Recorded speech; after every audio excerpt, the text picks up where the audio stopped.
is currently in the networking area to please come back to the presentation area so we can continue with the awarding. Thank you.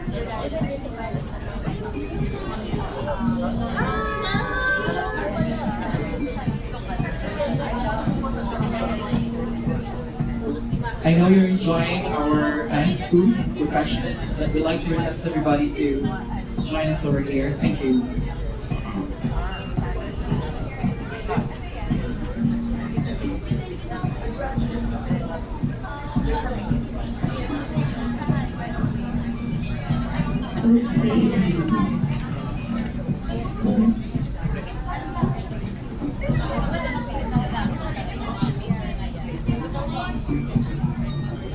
FTW Batch 9, let's go, let's go!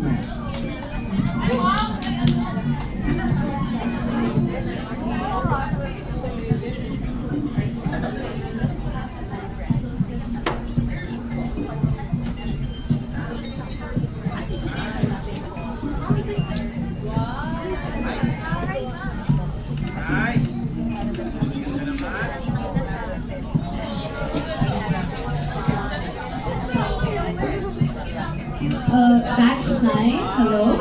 I can still see you walking around to the networking area. Could we have you guys please join us here in the presentation? Okay, so I'm hoping everyone got some refreshments, got a little bit time to talk to everyone else here.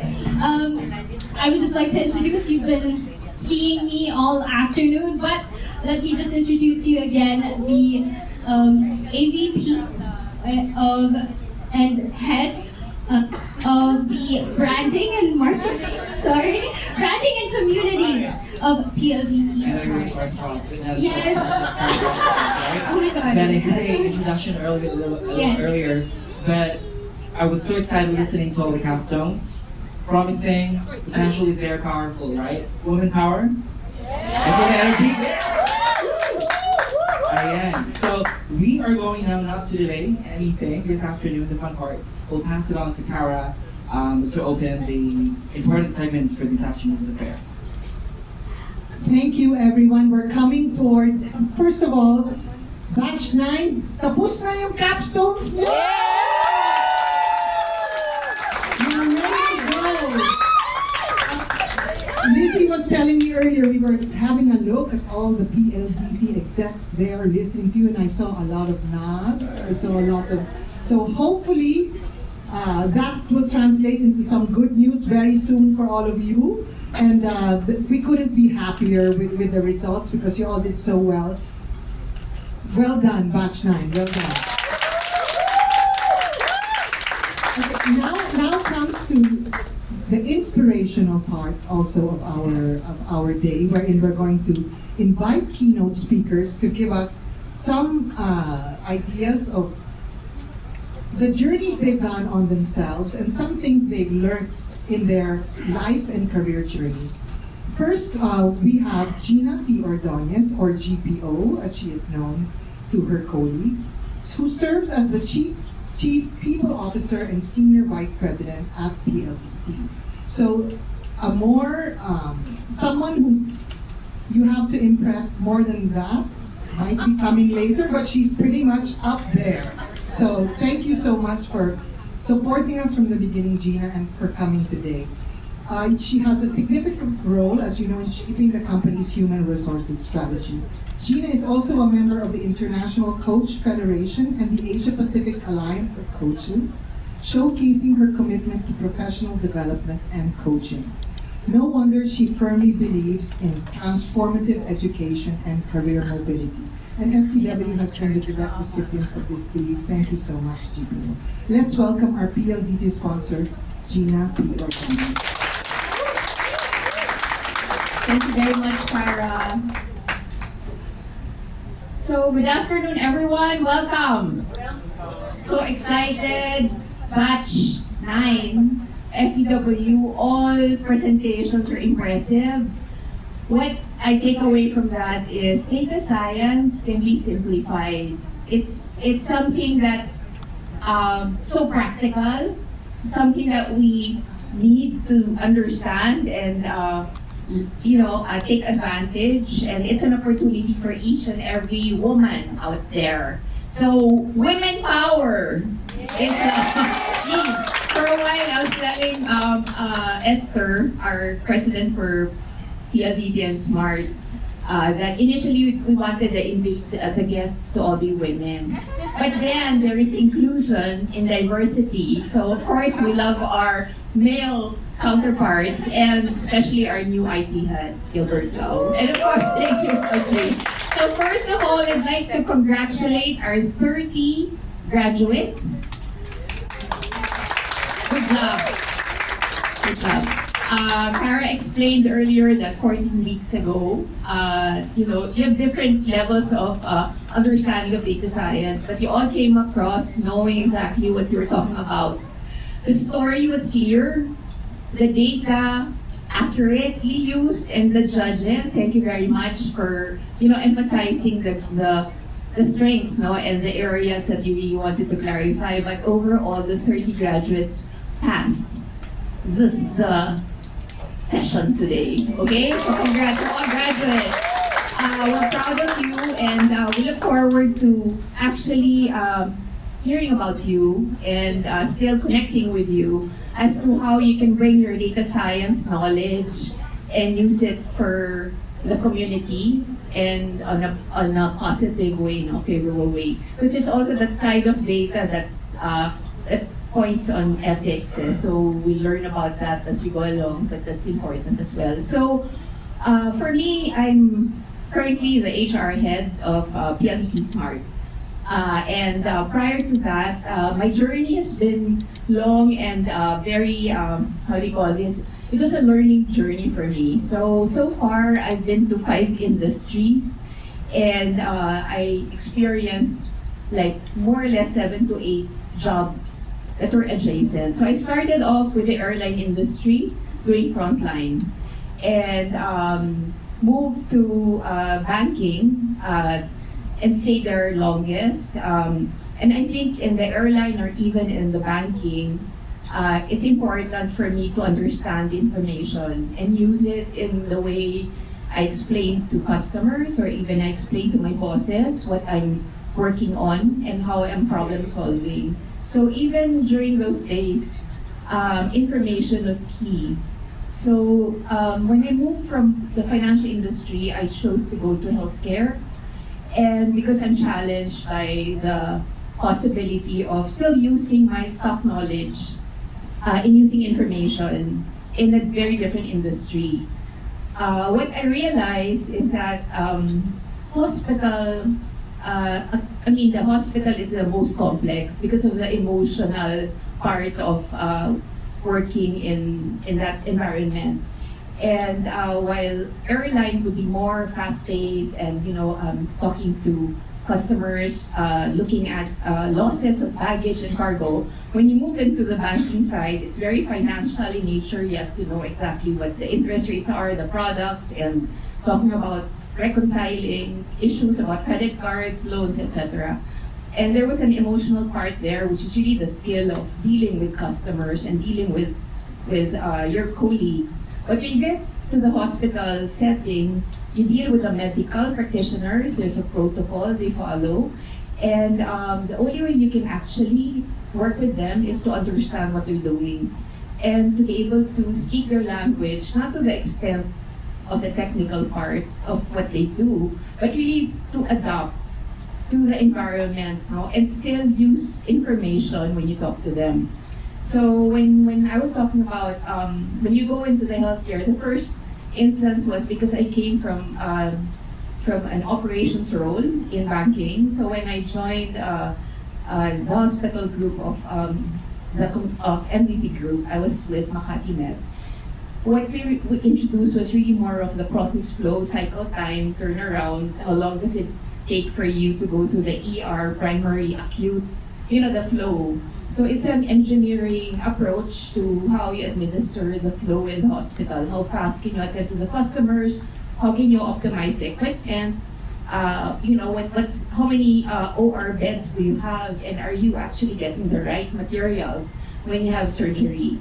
and which particular supplies do you need to replenish, and how can you count every centavo that you have to earn from every outpatient inpatient flow. So it's very data driven, and there's really no. It's very difficult to understand the hospital, the healthcare, and how you can administer it if you don't have data.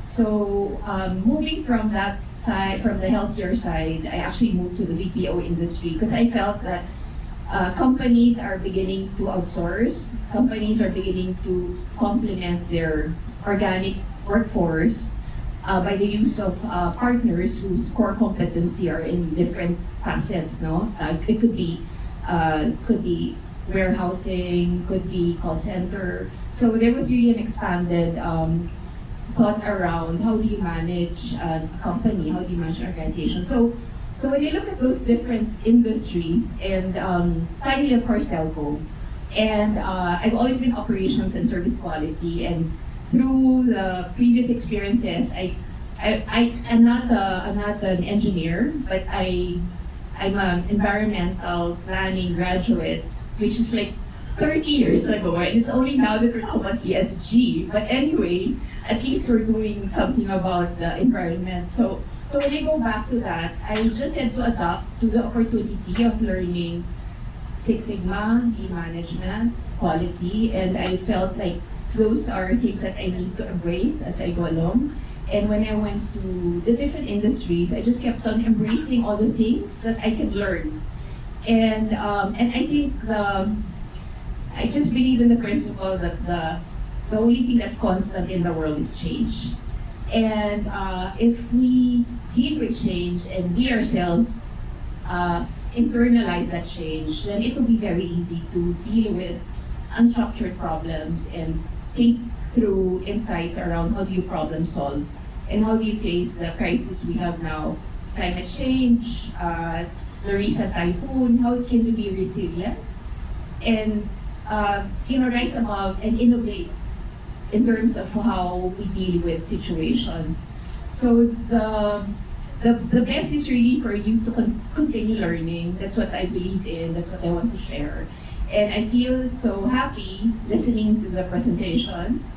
And I feel like the youth, your generation, will really enable the Philippines to address common problems we have in the environment, in the social segments, and then even, of course, in terms of governance and ethics. So there are different, very, very diverse presentations now. So very different insights around how you did that. But I'd like to encourage you to really push through with this change. I know the challenge of shifting, the challenge of learning, but at the end, the fulfillment is much, much more than the effort that you put in. So I'd like to say that you did a good job and we're proud of you. I'd like to also acknowledge, of course, FTW. We're so happy to have partnered with you, Cara, and your team. And of course, with the help of Marife, our PLDT board of directors, and Esther, who has actually introduced FTW. The first meeting we had several months ago, it was from the start very interesting because there was a purpose. And I've seen the ratio of women and female and male in organizations across different levels, particularly in telco, healthcare, and even in banking. And historically, it's always been occupied by the male gender. And even to this day, I still see a 70% male, 30% female. And when I go into the STEM fields, it's even more emphasized. So I think the focus of FTW is so much needed now. And for me, it doesn't. We need to bring out the best in women because we know that we have qualities that we were born with, that we can really do a number of things that we can multitask, we can look into details, we really make it an effort to put in as much energy, passion to solve problems. And when I think about how what the dream is and what the vision is, we have so many opportunities now where women can really rise above and lead. So again, thank you to FTW. Thank you very much to also the team of Cara. You've opened up our eyes to another, I would say, like a focus area for our people group to pursue. So this is not the end. I think it's just the beginning of our partnership. We look forward to many more programs, initiatives with your team, Cara, and thank you very much. Good luck and congratulations again. Okay, that's time. Thank you so much, Miss Gina. I'm sure the girls are excited to join PLDT. I'll turn you over back to Miss Cara to introduce us to another speaker. Wow, Michelle was telling us earlier, wow, ang ganda naman ang turnout ng graduation na ito. So I think my heart really is, tumataba ang puso ko, as they say, because of how our community is growing now with GPO making these kinds of aspirations for us, and with all the PLDT team today, the community grows and grows. And I don't know if it's manifesting, I don't know if it's a spiritual side, but somehow FTW continues to attract this kind of positive energy. And our next speaker is one of those people who I never thought, but really made things happen for FTW as well. And she is someone you all know, Karen Davila. So we all know Karen Davila as the news anchor of the ABS-CBN television network. I don't know if all of you know, but she is also the first UN Woman National Goodwill Ambassador for the Philippines, which is a big deal. When I met her though, what struck me about Karen was how authentic she was about wanting to help women. It wasn't just like, oh, what am I going to do to further whatever cause I'm doing? It's really someone who wants to understand what you're doing and why what you're doing is different. So when she interviewed me on her program, she opened a lot of doors for us, for interested parties who called afterwards. But basically she said something that really helped me. She said, I love the fact that you defined the women you're helping as career shifters. I'd love to interview you for that reason, and she did. And today she's going to talk to us a little bit about her life's journey too, and how, as Gina Ordonez also mentioned earlier, in a way we're all career shifters, and we can all learn from this community that continues to grow. So thank you so much for coming, Karen. Please. Thank you very much, Cara. And magandang hapon po sa inyong lahat. Isang malaking karangalan po na nandito ako ngayon. To all the 30 graduates, can you please stand up? So I can see where you are. Okay, you're all spread out in the room. Give yourselves a hand. All right. Siguro naman po, I would like to share my story, and I do hope that kahit pa paano ma-inspire po kayo dito. Ang isang sinabi sa akin ang nanay ko when I was growing up, sinabi niya, Karen, ang taong masipag, tatalunin ang taong matalino at tamad. So I'll say it in English for the foreigners in the room. A hardworking person will always beat a lazy, smart person. Am I right? And it was that particular statement that stuck with me for the rest of my life. You know, lessons my mother told me in passing, such as, the world doesn't owe you anything, Karen. Nothing is served in a silver platter. And the most important, my mom said, kahit wala akong ipamana sa'yo, lupa, alahas o pera, pero kapag nakapagtapos ka ng pag-aaral, kahit anong gusto mo matutupad. makakamit mo. Even if I don't have land, money, jewelry to leave you, as long as you finish your education, you can achieve your dreams. You know the importance of words? They matter. They become true.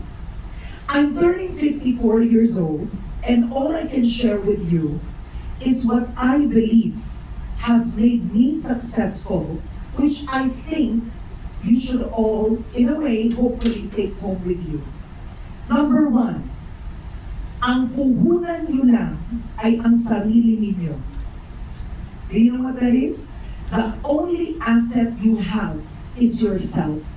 Either you're a liability or you're the asset. Yun ang puhunan ninyo. Pagkatao nyo, talino nyo, sipag nyo, kaalaman nyo, yun ang puhunan ninyo. Maraming taong mayaman. Marami nag-aral sa Amerika, pero walang ginagawa sa buhay. So, hindi yun ang susi ng tagumpay. So, you are your biggest asset. Number two, what you tell yourself matters. When I started my broadcasting career, I was 23 years old. I graduated from UP and I went to GMA 7. So I auditioned like many other graduates, and my first job was being a reporter and an hourly news anchor. And when you're starting off, especially with many women around you, you tend to feel very insecure, right? Mas maganda siya, mas mayaman siya, mas magaling siya, mas matalino siya, mas payat siya. Alam mo yun? Kung ano-ano. You start to tell yourself things, if I looked like her, I would be better. Right? Or I'll be honest, I was always very insecure with my voice. Kasi nagkaroon ako ng thyroid problem in my 20s. So with hyperthyroid, I went through radioactive therapy, which makes it so sensitive na mapatos ka kaagad. So I was always very insecure of my colleagues who drank all the, and yet their voice, when they went on air, was just so strong and full. And I said to myself, alam mo, if I had a voice maybe like Corina or Lauren or whoever, it would be better. And a lot of you feel that way, right? If I were more beautiful, if I were like this, I could succeed. It is not true. It is not true. Number one, everything you tell yourself comes to life. So the one thing you need to do is at the very least be your own cheerleader. It's very difficult to expect people to do that for you. When I went to ABS-CBN, it was a very hostile environment in the year 2000 because I was a transferee. I was 30 years old. Yet I knew it was the best decision I made in my life.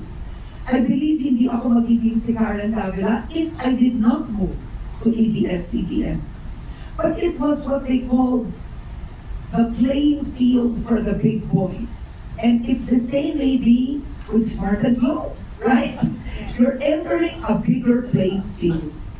And sometimes you think you're not enough. I felt that. When I moved to ABS-CBN, I had no friends. It was extremely competitive. Women were not nice, many of them. And in many industries that you will probably face the same challenge. You want a pat on the back. You want to be recognized and appreciated at work. I want to tell you this. It does not matter. It does not. You need to be the hardest working woman in the room, even if your boss doesn't like you, even if you don't get a thank you, even if you are not appreciated. You know why? Because you are doing it for you. It's for you. Nobody will do it for you but you. And I'll tell you this, when you are the hardest working person in the room, alam mo yung kultura sa Pilipino na sumisip-sip, pumipr, dapat malapit ka sa boss, maybe to a degree that will matter early on, but in the long run, it will not matter as much. It will not. I'm not asking you to fight with people in the office, ha? That's not what I'm asking. But I'm putting it back to essentially the accountability and responsibility you have with your own success. It's time we stop blaming our parents. If my parents were more well off, it would be easier. If I went to a better school, it would be easier. Right? If I look different, I could be more successful. Hindi siya totoo kasi eh. Lahat yun kasinungalingan. Hindi yun totoo. Another thing I learned is this. Lahat ay nagdadaan din. Sa Filipino, ang tawag doon, lilipas din yan. This too shall pass. Alright? Parang boyfriend lang yan. Heartbroken kayo ngayon, iyakin nyo na, lilipas din yan. Okay? So, why is it important that you know this too shall pass? It will make you thrive. Your job is not to survive. Your job is to thrive.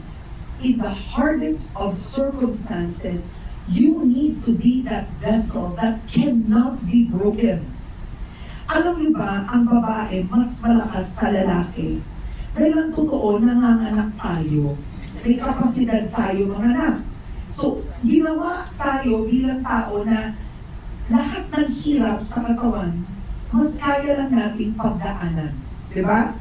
Pero, hindi lang yun eh. Women are generally, and the World Economic Forum studies actually reveal this, women are better payers pagdating sa utang. Pag kumita ang babae, ang komunidad ang umaangat sa buhay, kumpara na lalaki lang ang kumikita. Kapag babae ang kumikita, ang pera na pupunta sa tama. At pang-apat, ang babae magaling mag-multitask. Right? Ito yun. So, you realize, I realize that really, God has gifted you with everything you need. It is with you. It is not externally outside of you. You are the gift. You are what's precious. It is not what's outside. The education is one thing you need to finish, hopefully, but you are the gift. Do you understand? Kayo yung diamante. Hindi yung suot nyo. The last thing, Lizzie, Cara, and I know a woman, her name is Geraldine Acuna Sunshine. So she's a Filipina who succeeded abroad, but interestingly, she studied here in the Philippines, went abroad. Ang nangyari, she was first a banker, then became a lawyer, and now is discovering medicine to cure her brother of Parkinson's, doing research. So ang tanong niyo, how could you do that? Hindi ka naman scientist, hindi ka naman nagme-medicine. She said something that struck me, and it is this. Karen, you can learn anything if you put your mind to it. Isn't that amazing? The old way of thinking is there are experts, I cannot be one. Yes, you can. Yes, you can. My older son has autism. He is now 22. When he was diagnosed in the autism spectrum, ang mga doktor sa Pilipinas told me there is no treatment. You can just go to therapy. Karen, get a support group. Because I'm a journalist, I researched heavily and found a group of doctors in the US and in Europe who are essentially doing a different kind of practice to treat autism. It's biomedical treatment. Now it's quite popular, but not 20 years ago. But what is the teaching and the lesson? You have all the tools. Lahat ng kakayanan ay nasa inyo na. Umaandar ang utak nyo. Diba? All your faculties are working. What we need to change is the mindset. The mindset that we are owed something. You know, Filipinos are not taught to self-advocate. Self-advocating is a very American lesson. Ang anak ko, lumipat sa international school, ang hirap bago siya ng self-advocate. Tayong mga Pilipina, ganun din. Hindi ba? Tignan nyo, pag ambisyoso, okay lang. Pag ambisyosa, nega ka. O, di ba? A man can be ambitious, but when a woman is, you are scheming, manipulative, all the negative terms, right? If a man is driven, he is admired. But if a woman is driven for her own goals, what is she at work? She's disliked either by other women or frowned upon. I want you to change that way of thinking. In your quest for success, it is not necessary to step on other women. It is not necessary at all. Because once you feel secure that there is not a lack of opportunities, but there is an abundance of opportunities, you will think differently. Don't wait for the promotion. Ask to be considered. Right? Ask if you can take an extra responsibility at work. Prove that you can do something instead of being asked if you can. Because the tools are with you. You are the gift. Kayo na yun. Wala nang darating na iba pa. Walang Superman o Prince Charming para halikan kayo at solusyonan ang mga problema niyo. Nasa sa inyo ang susi ng inyong tagumpay. So I think to close, what I really want to say is this. It may seem hard today, but I will tell you that is temporary. You need to see yourself one day as the boss. You need to see yourself one day as the vice president. Change the way you see your future. You can do it. You can do it. We lack role models. I think all over the world, the difference is role modeling. So pay attention who you watch, what you watch, and who you listen to.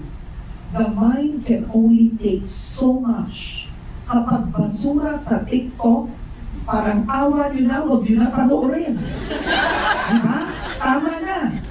Ibigay nyo ang oras nyo at panahon nyo sa bagay na ikauunlad ninyo. Iisa lang ang buhay at iisa lang kayo. Isa lang ang Karen Davila, isa lang kayo. Wala nang ilalabas pa ang Panginoon na tulad ninyo. So you know what? Shine. Make the difference. Own the world. The world is yours. So thank you very much and God bless you all.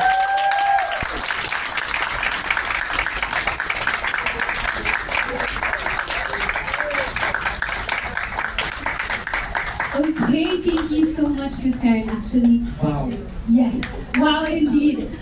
Just a little side note, no?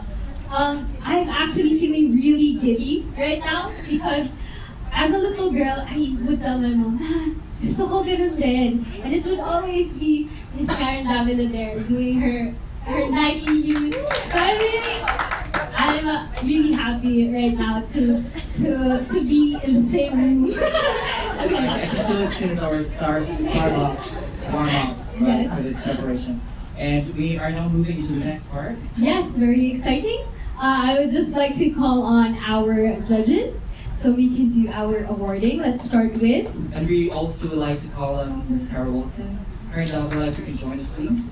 So, and also Ms. Gina Ordonez to join us And this amazing stage. our judges.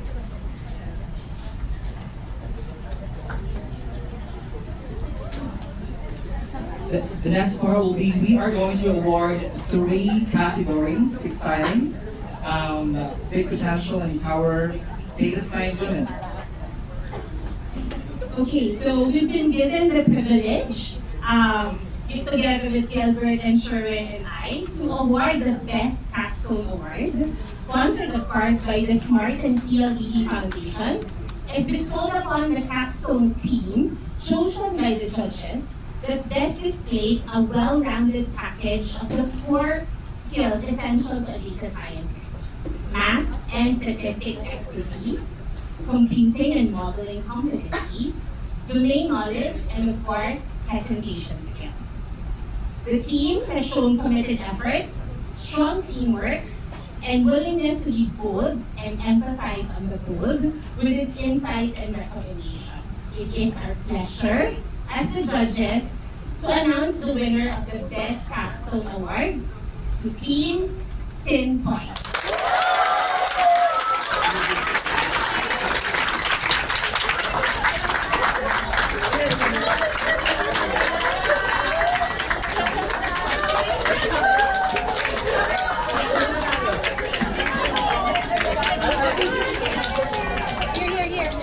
Iyak pa si Gina. Come.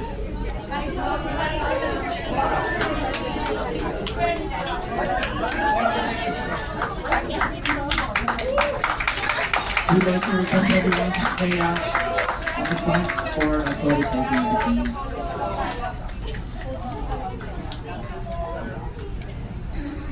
Here. Closer.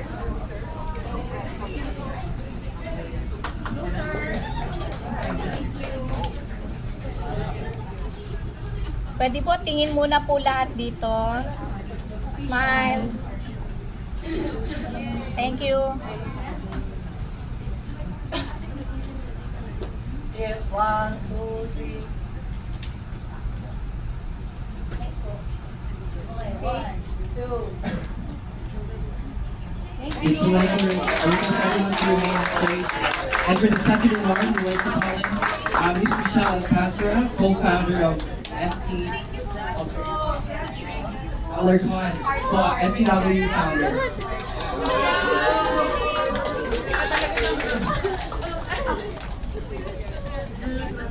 Congratulations, Team Pinpoint. So now we award what we call the Game Changer Award. I'm Michelle Alarcon. I'm like the principal. So I just have to say that after seeing all the presentations, the pagalit was worth it. Right, girls? Diba? Diba? Okay. So the Game Changer Award is the award that recognizes a scholar chosen by her instructors. So we have a learning team, so just wanted to take a moment to recognize Carmi Escandalo, Chelsea On, yes, Mitch Adon, Michael Dinar, Ives Leon, Kevin Masket. Chelsea, yes. Okay. So it was a very hard decision on our part to choose because it only has to be one scholar. So she has displayed exceptional upskilling and aptitude for her chosen skill area. She has demonstrated advanced learning and facility with technical subject matter.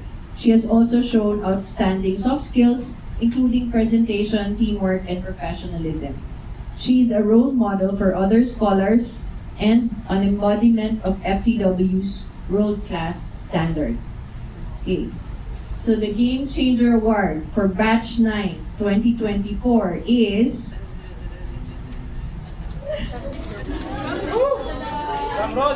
she has 3 names. Maria Regina Victoria. Congratulations.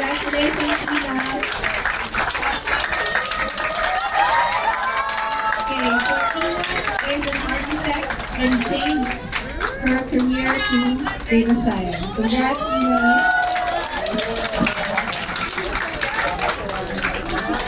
We would like to ask our Miss Kaya, our learning chief na nandito pa, judges, Miss Gina as well. Judges.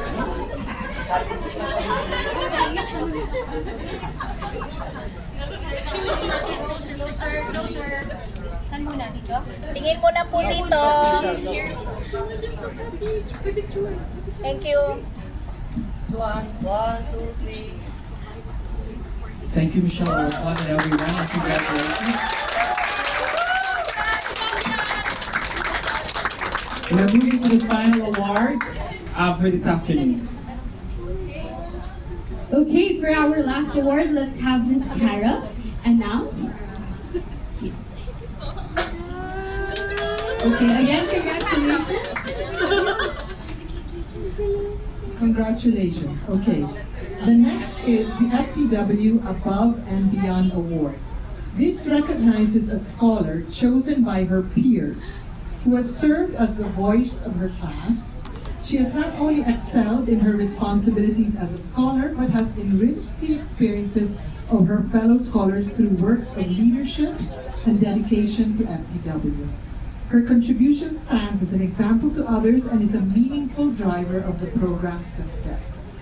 For the Women Foundation is proud to award this honor to Joanne Shaira Maritana.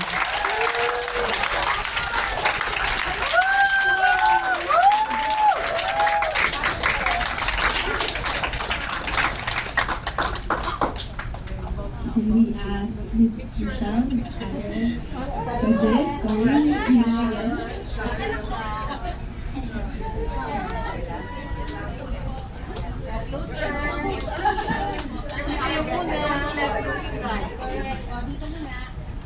Tingin muna po.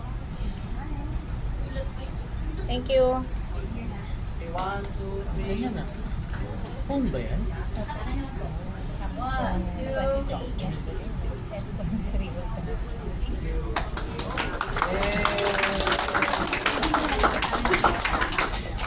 On behalf of her class, Shaira will speak to us about some of the sentiments of her class. No. Guys! So I need your support because you voted me for this. But yeah, let's start. So again, everyone and all my fellow FCW graduates, we are now graduates, guys. So let's give ourselves a round of applause. So today isn't just about finishing the program. It's about starting a new chapter. But let's take a moment to look back into where it all started. So, our journey started with the tedious application that we've experienced, diba? So we have the difficult time assessment. We also have the fun but very challenging individual capstone. All the Swifties right here are Swiftie capstone, diba? And also the nerve-wracking interview. It was tough, but it was totally worth it.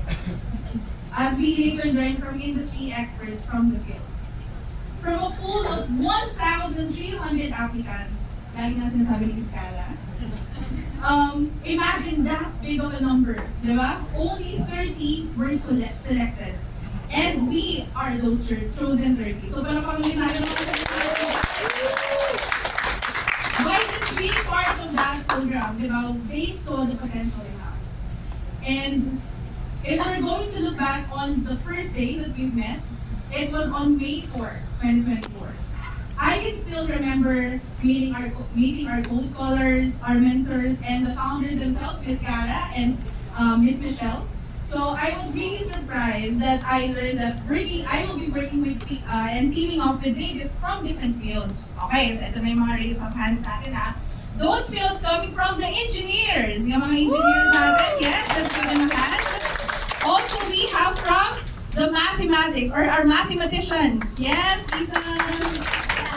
Okay, we also have here architect, our game changer, Ina. And syempre, yung mga napili nung pandemic, being of Landita, so Kyla, an agriculturist, di ba? Our analysts, entrepreneurs, we have students as well, and surprisingly, we have 9 teachers from this cohort. I myself included. Yes. And on the following Saturdays, I was able to engage and talk to them. Lagi daw sila sabi, ang daldal mo talaga siya eh. That's how they usually describe me. Yet, because of my kadaldalan, I came to know their stories. Some are doubting their spot on the scholarship, since they have coming from different backgrounds. And some stories are about to uplift the lives of their family. And others wanted to upskill for career growth. Some wants to be an inspiration to their children. So we have our mommies, diba? Nia, Ika, and other little girls out there showing that tech is not just for men, but also for women. Do you agree? Yes! Of course. And one thing is for sure, as our founder entitled us, we chose you because we saw something in you that others cannot see. This program wasn't easy.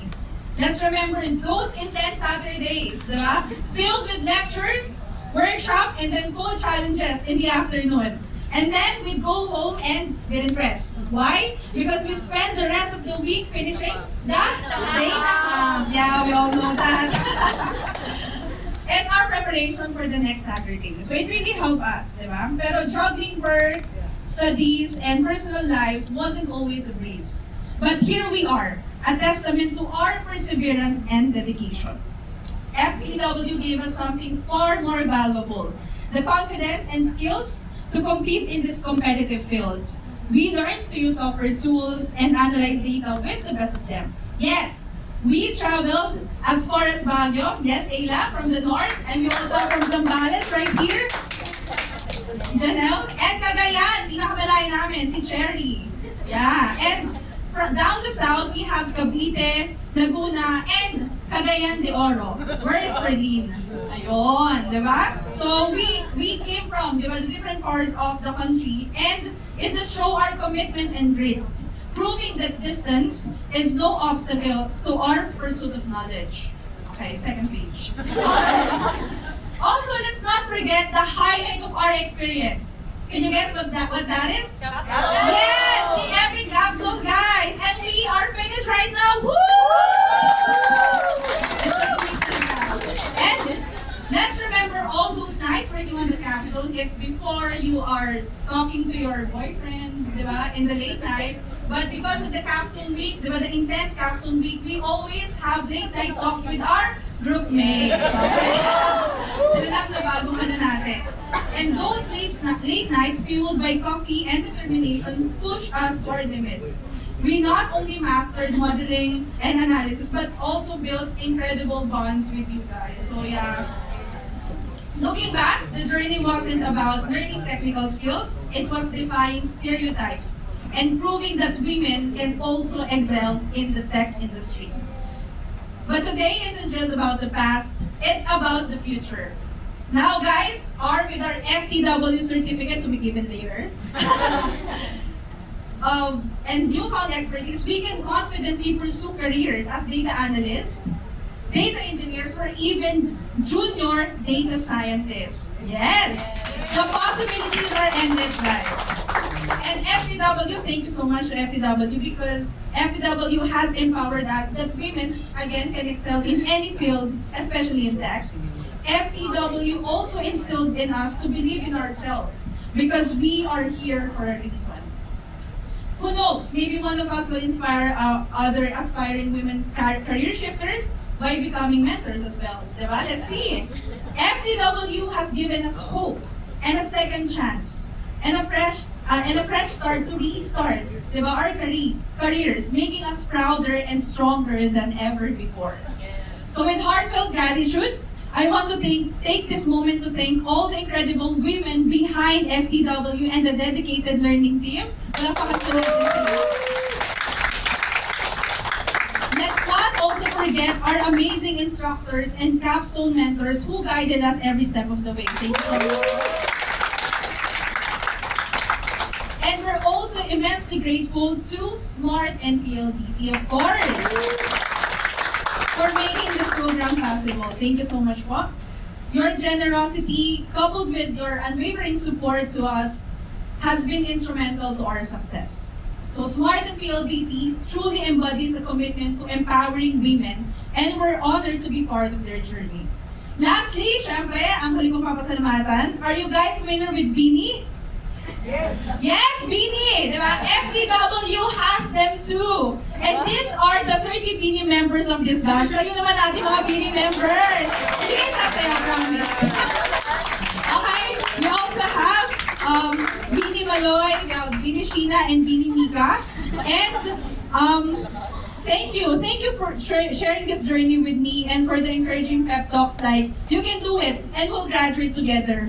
So we started as 30 strong and we finished as 30 even stronger. So palakpakan natin. Thank you. Pwede mo kayo mo po. And again, this is just the beginning of an incredible journey. Let's go out there and show the world what FTW women are made of. And I will end this speech with saying what Miss Cara always say, spin it. With that, I would like to ask Miss Cara to go in front. Sorry, Miss Cara, can you please go in front? And ayan, this graduation is not only about us, but also about FTW. That's why we want to give you the award. So I will be calling my batchmates. Yes. Wait lang po. Okay, so lagi sinasabi ni Miss Cara sa amin is spin it. So we will be awarding her the Spin It Queen. So, to Miss Cara. Ayan. Ayan. And also, a token of appreciation po for you, Miss Cara. Ayan, thank you po. Ay, sorry. Nice. And syempre, hindi natin kakalimutan, ayan, the Analytics Goddess, Miss Michelle!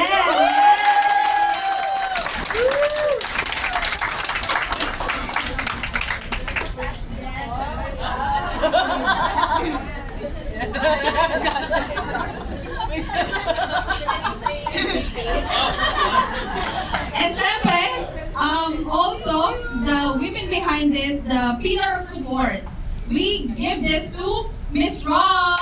Yay!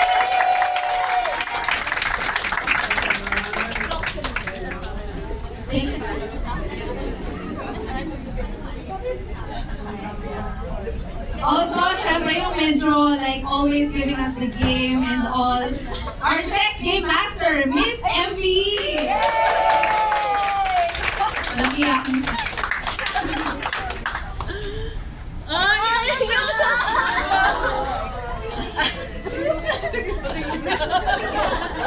Also, we have the always capturing our moments, the master of the lens, Miss Monica.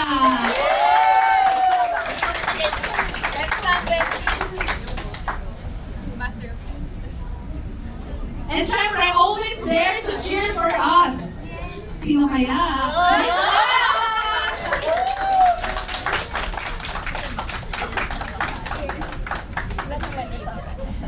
syempre po, hindi po natin kakalimutan ang ating mga instructors. So, let me call on Miss Carmi. We also have Miss Joshua.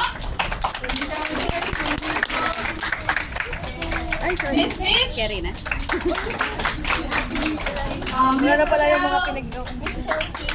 Miss Iris. We also have our mentors, Sir Mike, Sir Kev, Sir Ives. Wala ka lang po sila today. Miss Gloan, Sir Michael,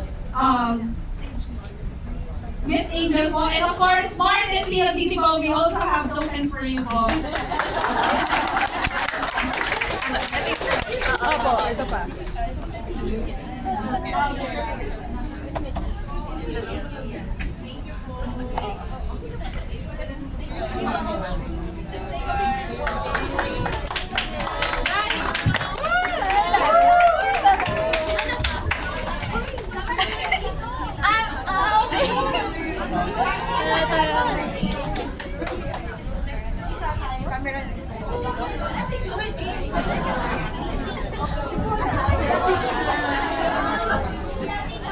Actually, maybe after this group, we'll invite everyone to join actually PLDT, FTW. Let's optimize this opportunity for photo taking. Excuse me, pasok po kayo.